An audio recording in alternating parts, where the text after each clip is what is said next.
back of the garden here, and I found a robin nest which I've been watching, and I've got a trail cam on it to get some footage over the last few days.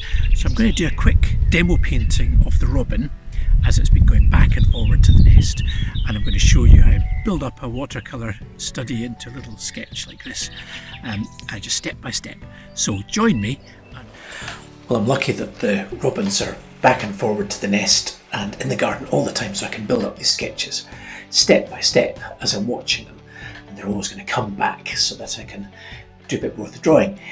So once I've got the sketch mapped out, I'll put in a little kind of ochre ground colour round about it, just to describe the negative space and some of the shadows. While it's still wet, I'll work into that and create these soft edge shadows in the background, and then of course get the red colour in for the chest on the bird, which gives the bird so much character.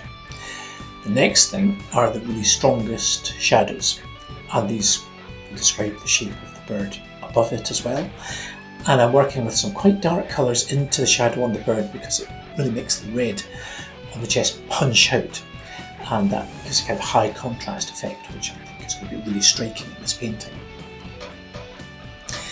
So I'm quite often scrubbing back in and making some of the edges smoky, and then I'll have to work back again like this with a wash to define the branches before putting in little bits of detail using gouache white. This is a permanent white using Winsor Newton gouache, and it just picks out the fine bits of detail. You can see I'm using a really tiny little sable brush to do all that. And then it's a case of putting in more and more detail, picking out some of the very high contrast edges where the feathers overlap and the shadows under the tail.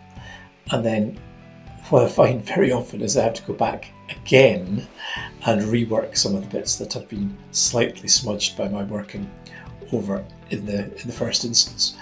And within a day, hopefully, I've got the painting completed to a stage that I'm happy with. And I have with this one. It really, I hope, catches the character of this beautiful little garden bird.